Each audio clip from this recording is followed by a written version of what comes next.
Hey guys, welcome to the Sim Racing Paddock. I'm William Marsh, and let's race GT3 in Project Cars 2. Yep, I actually was able to get my hands on Project Cars 2, so let's take it for a spin in virtual reality. For this video, I decided to take the Audi R8 LMS GT3 race car in a 10-lap race around Donington Park with a 25-car field. This turned out to be a very exciting race, and I highly recommend you watch through to the end. Now let's talk about my early impressions of Project Cars 2. It is worth mentioning that this is not the final release build. Slightly Mad Studios and Bandai Namco are making last-minute adjustments to the title. However, based on content, cars, and tracks, this is what we are going to be seeing in the final build. However, minor things such as car setup, last-minute graphical fixes, and things like that will be worked on until likely there's a day one patch when the title is released this September. Even in the state that it is in right now, I actually had a fairly decent race with the AI. The AI seemed to take a major step ahead of the AI in Project Cars 1, which was one of the weaker points in the title. All too many times in Project Cars 1, I saw a lot of cars just run off the road, run into the walls, cause a big traffic jam, but I didn't really have too much of an issue in this race. There were one or two moments when the cars got bunched up, but it actually felt believable as opposed to just a computer AI system malfunction. What impressed me the most though about the AI is that the cars were actually racing each other. They were actually pushing hard. They were making moves that I would see in an online race with real life people. Heck, a couple of instances I saw cars making mistakes, running too wide and spinning out, and it didn't seem like the AI was failing. That just seemed similar to what a real life driver would do in a stressful situation.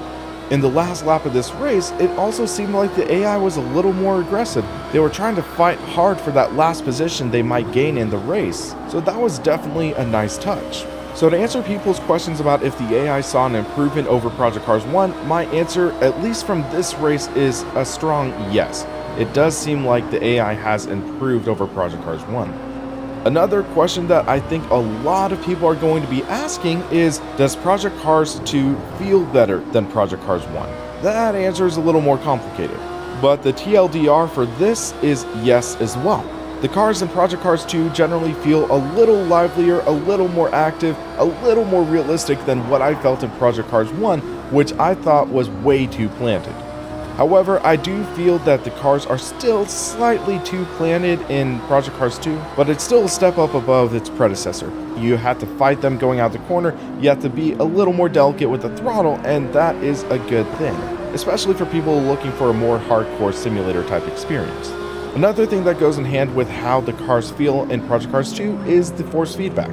In Project Cars 1, the force feedback was a nightmare to modify. It was a nightmare to navigate. It was really difficult. It felt like you needed a rocket science degree to be able to adjust the force feedback into what you wanted. In Project Cars 2, it really does feel a lot more accessible to the newcomer. You do have that in-depth adjustment options, but you do also have 3 presets that actually feel really good. You have the immersive force feedback, which gives you a really immersive experience. It simulates the feel through the steering rack and a few other effects mixed in to give you that immersion factor. There's also the informative force feedback, which attempts to really communicate what the car is doing. You get more in the way of tire slip, the momentum, and getting an idea on how the car is feeling. And then there's also the raw preset, which is the raw, unfiltered force feedback, which might please a lot of people with direct drive wheels. My recommendation is experiment a bit. What you like is likely different than what I like and what the next person likes, so find what you enjoy and drive with that. However, the force feedback in Project Cars 2 is miles better than Project Cars 1's force feedback, which is a great thing.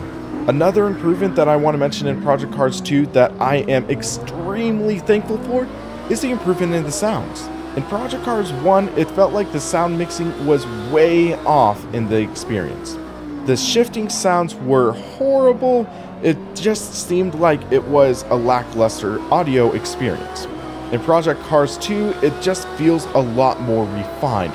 The shifting sounds are actually really solid. The cars sound better. It is a lot more fun to listen to now. And speaking of refined, I think that's what I would use in one word to describe Project Cars 2 so far. It's seen a refinement over Project Cars 1. It has seen those little gripes, those little issues with Project Cars 1, and they're being resolved. We're not seeing a huge revolutionary leap. We're not seeing them leap to the extreme hardcore physics, but we're seeing these little refinements. We're seeing these little improvements. We're seeing them get rid of some of those issues that plagued Project Cars 1 so far, and I believe that's making a better product. There are some issues I still have. Some of the tracks are still inaccurate. Yes, they are scanning all of their new ones, and they are rescanning some select ones. However, some of those tracks that are not being rescanned are not really being refined. My home track, Sonoma Raceway, is quite poorly done in Project Cars 2. The elevation changes are still off. The curbs are still weird. Compared to iRacing, compared to Race Room, compared to Forza Motorsport, compared to even the old version that was on Sim Raceway, Project Cars 2's version of Sonoma Raceway falls behind. It's a similar story with other tracks, but I am just nitpicking on Sonoma Raceway right now because that's my favorite track, that's my local track, and I'm just disappointed it's not properly done. However, the new tracks in Project Cars 2 and some of the old ones are really well done. Long Beach, a new addition, was laser scanned. They spent a lot of time on that, and it shows. You can check me driving it with the IndyCar in one of my live streams, and it looks and feels great. I just wish that some of the other tracks received that attention to detail, but with a track roster as wide as the one that Project Cars 2 has, I sort of understand why some circuits ended up on the back burner. It's just disappointing for me. One other thing worth mentioning is how I was talking about the presets for the cars being adjusted. With a month ago, some of the setups still aren't finalized. Most notably, a lot of the cars in this version that I am testing right now don't have finalized damper settings. So for example, in this Audi R8, you're going to see it bouncing quite a bit in some of the high-speed corners. That should be resolved by the time Project Cars 2 is finished. It's just coming down to those last-minute QA things. So my initial thoughts on Project Cars 2 are quite optimistic. However, there are those nagging thoughts in the back of my head. We were burned by Project Cars 1 because there was a lack of QA in the end of development. Could we see the same happen to Project Cars 2? I find it highly unlikely, but I am not 100% ruling it out. However, from what I've seen so far, it does seem to be a solid refinement over its predecessor. So I'm willing to say that while it is not the hardcore simulator title that some people are hoping for, I find it as a very solid racing title. So I'd like to hear your thoughts. Are you looking forward to Project Cars 2 once it releases this September 22nd? Let us know in the comments. If you like this video, please like and subscribe down below, and stay tuned for more content, including more previews on Project Cars 2. For the Sim Racing Paddock, I'm William Marsh, and you enjoy the rest of the race. Think about defending from that guy behind.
Personal best. Great job.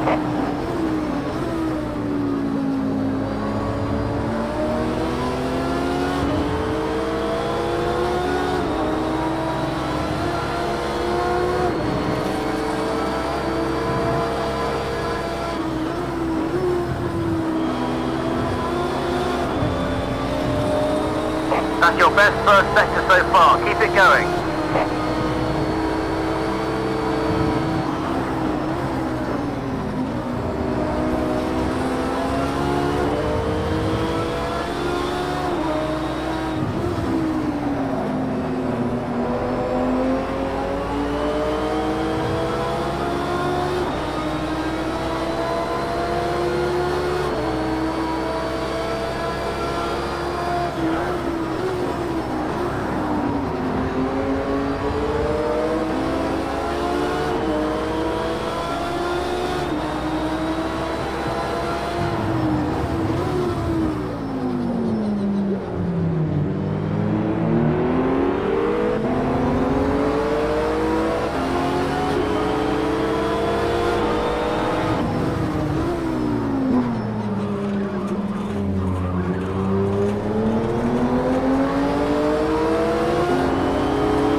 a great pass, fantastic.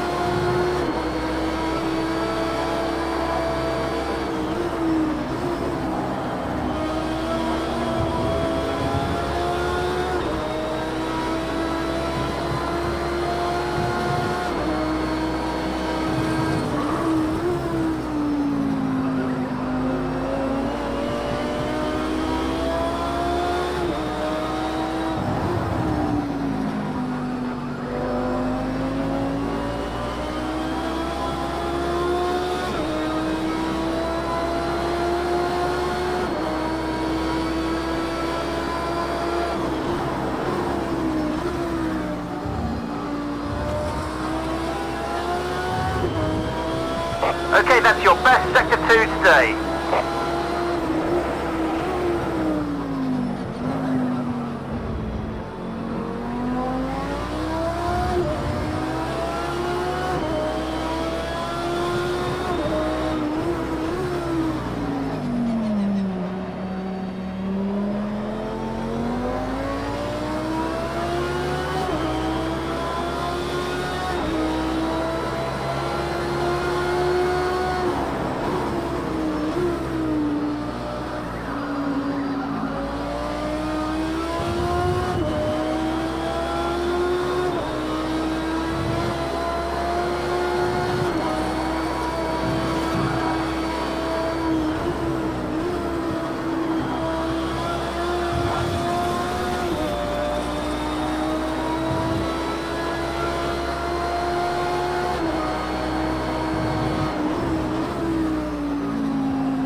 Last time round, just keep it clean.